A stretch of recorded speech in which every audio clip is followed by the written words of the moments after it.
Hey guys, it's time for another Strikebackvideoathon video. This next topic, is auto by authors. And I know I said in the next, by the way, I know I said in the next video that I would give a shout out to some smaller booktubers, but again, I totally forgot. I think there's actually, I'll have to look again at the people at their videos, see if there's maybe what I'll do instead, so I don't have to keep remembering, is that I'll just do a whole video, a separate video where shout outs about booktubers that I like, the smaller ones smaller booktubers that I really like. That way I won't have to keep. So, favorite auto by authors. I have to think about this. I don't have a lot yet but I do have a lot that are starting to become auto by authors.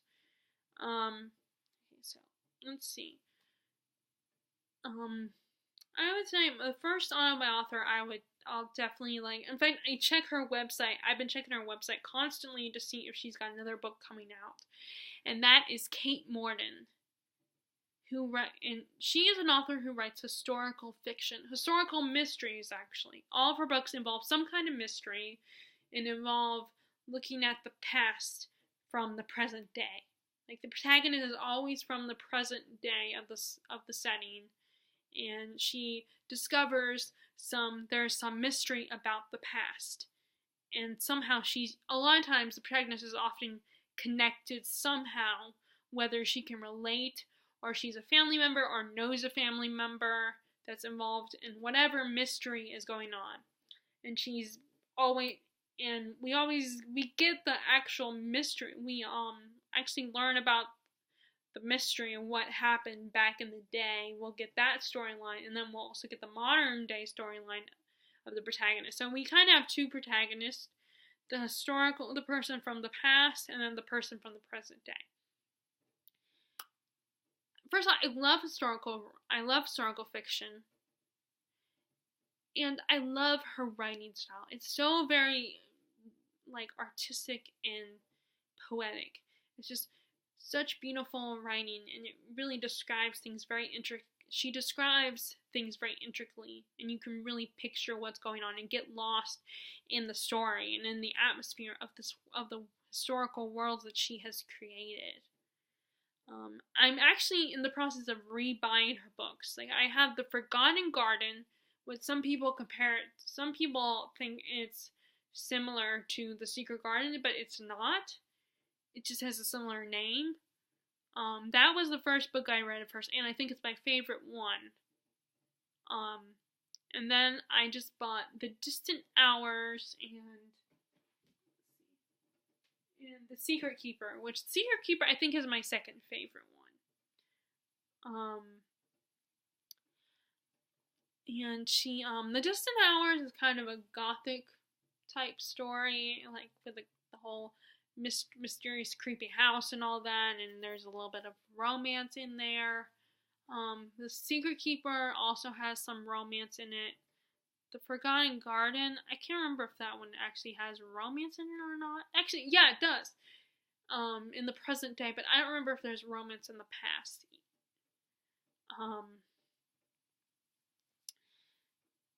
So that one is about The Forgotten Garden is about this young woman who discovers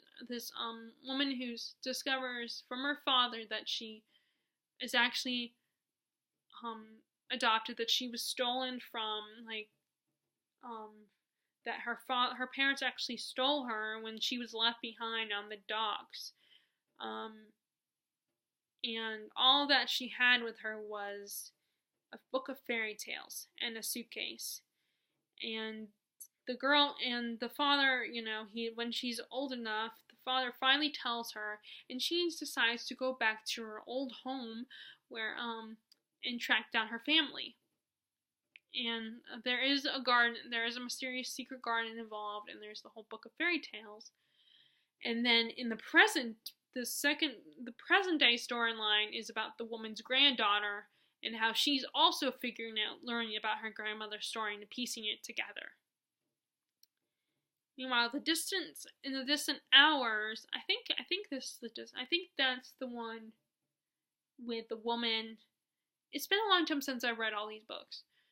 With the woman, and she discovers this mysterious Gothic house, and about these three sisters, and she learns about their past, and that they had once been forced to stay in that house to take care of their father, was a famous writer, a famous author, and they gave up everything, their whole lives, their personal lives, just so because they had to stay in this house and take care of their ailing father. I think that's what that one was about. And then The Secret Keeper, it's my favorite, but I don't remember the plot that well. I remember it was these two women of different classes, and they were in love with the same guy, I think, and then they switched places or something, because it was during the Blitz, actually. So there was bombing going on all the time around them. I mean, it's my second favorite of the stories, but I don't remember the plot that well. That's why I'm rebuying them, so I can reread them. I mean, now I'm thinking about I might consider reading one of them. Okay, so there's those three, and then she has two or three, I think only two others. I'm trying to think what they're called. What are they called? The House at Riverton. That one might be, I don't know.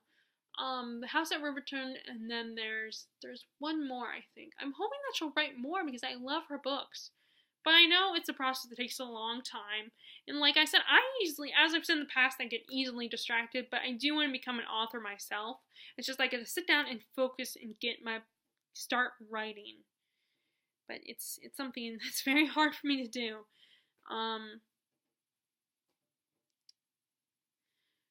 Okay, so the next author that I like is Stephen King, who writes a lot of horror. He has written a few fantasy books. I love Stephen King. I love his writing. He just writes a lot, and it's a lot to take in and a lot to read. He writes really thick books. And he's also very gritty, so sometimes I'm not in the mood for his books, but I will continue to buy his books, because when I do read them, I really enjoy them. Like, the Dark Tower series has taken a lot longer for me to read. I still haven't read Wizard and Glass. Let's see. And actually, one of his third book in this, Wizard and Glass, is the fourth one, and then the third one with the train, there's I think that's The Wastelands. The characters end up on some creepy train that talks to them and is kind of evil and is attempting to kill them unless they solve these riddles. It's about this guy, Roland, who he's the last gunslinger in this world, and he's on this mission to stop the man in black and go to this dark tower. And along the way, he runs into these people from other dimensions and worlds that are like ours, but in different dimensions, in different time frames. And he brings them along, and at some point they end up in the third book. They end up on this train. They end up in the wastelands, and they end up on this train. This crazy evil train guy. He has I can't remember his name, but he has a really normal sounding name, like Bob or something. And he's like, I won't kill you if you can guess these a riddle. If we can, they have kind of a Bilbo Gollum kind of situation where they're guessing.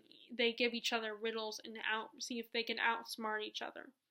And for some reason, the train reminds me of two kinds of train. The train on the I think the book is called I Think I Can't, or that's the famous phrase where the train, it's this little little train that's kind of like an underdog, and he's trying to get up the hill, and he's like, I think I can, I think I can, I think I can. It's a very famous children's book. I don't remember what the actual book is called, but that's what I remember most from it.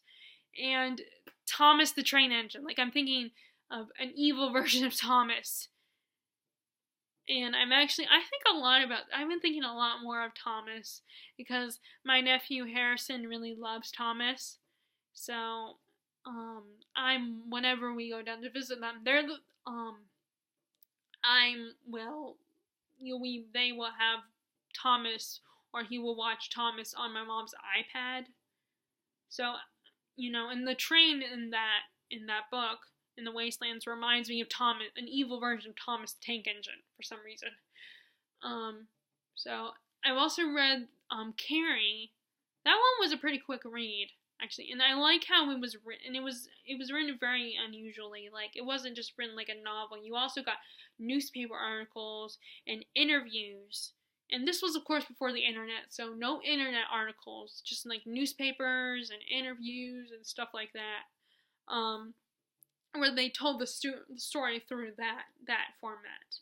But, I mean, it still was kind of a novel, in the novel format, too. I read Salem's Lot. That was one of the few vampire books that I might read again someday. Like I said, I've been reading The Dark Tower. I'm on book 4. I got The Eyes of the Dragon. I started reading that one, and I read The Dark Half. I got that one from the library. That was kind of good. I mean, not my favorite, but it was good. And I bought recently The Shining, so I want to read that one. I think it's the latest edition. But the first book I ever read by him that is my favorite, that takes me the longest to read, is It. The one about the seven kids who are the only ones who can defeat the evil entity of fear. He takes the form of the clown Pennywise. And he is whatever you fear, whatever scares you the most. And I read that one. And I recently started rereading that again earlier last year, but I've since taken a break from it, and I haven't continued, because it's very dense. It's very detailed. There's a lot of description. It's a lot to read. It's over 1,000 pages. So it takes a lot. I almost wish, because I started a big books book club group, and I almost wish I hadn't put that one as an option because it was so long. But since the movie came out and everything, everyone wanted to read that book. But I also took off the pressure, because even I'm not currently reading it right now. Like, there's no pressure to read the book. Let's see, what else are some things I've read? I'm looking at my shelf here.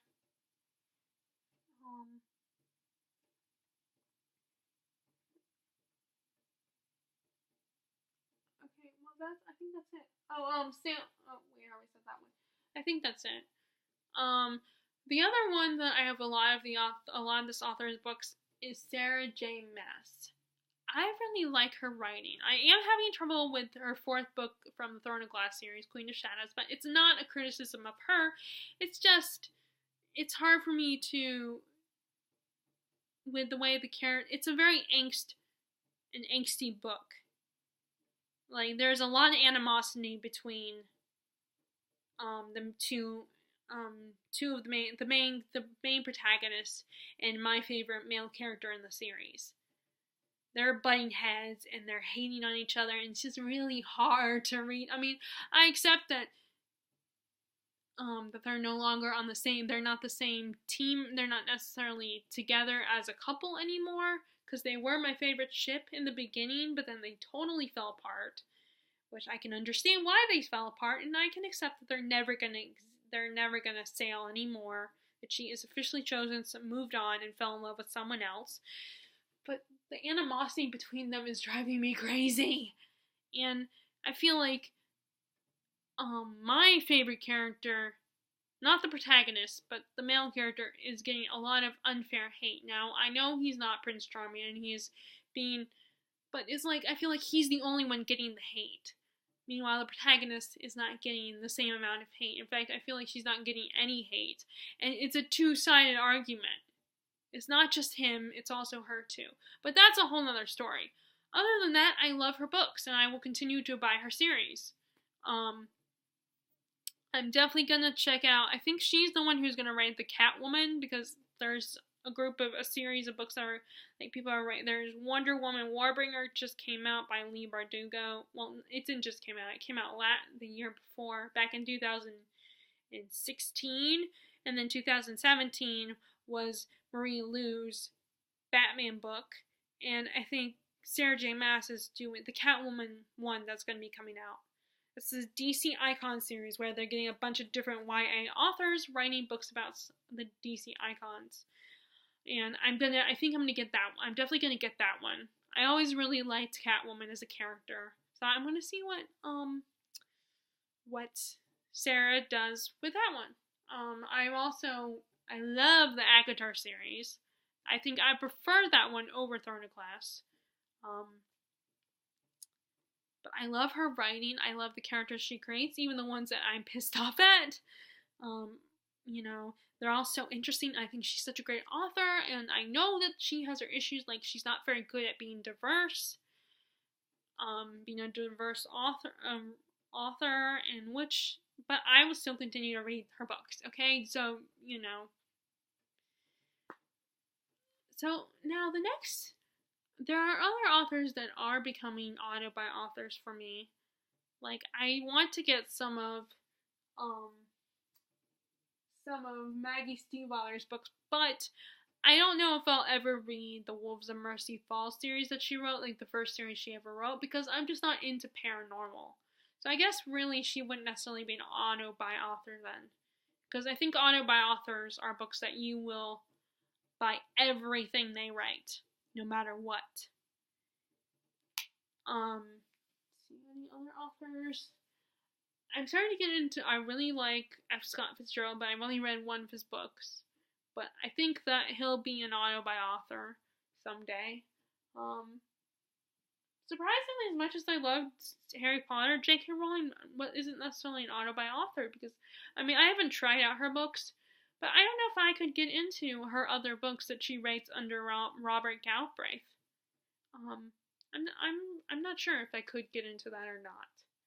Maybe I could, but I don't know if it's that one series that she writes is my kind of thing. I don't know. Maybe I could, and I've heard some positive and I've heard some negative. But I would probably get it from the library. Let's see, any other authors that are authors? Cassandra Clare, I guess, she's another one. I like her books. I'm not as in love with her books anymore, but I still will continue to read her books. Like, I did donate my Mortal Instruments and Infernal Devices series to our bookstore, because it's an independent, so they will take donations instead of getting the books from the factories. They take donated books. So I gave them those books. Which actually, as I've said before, I am doing them a favor, because I'm helping them to expand their YA section, because they don't have a lot of YA books. And this community is growing and adding families and stuff. So I think I'm doing them a favor by expanding their YA section. But I want to continue. Like, I have Tales from the Shadowhunter Academy and the Bane Chronicles. So I'm going to continue that. Oh, Marissa Meyer. She's another one. Like, I've read Heartless. I've read, I think, all the books in the Lunar Chronicles. Finally. At the end of last year, I had finally read Stars Above. And earlier last year, I read Fairest. I think it was last year. It might have been in 2016 when we moved. I don't know. But I know I read Fairest.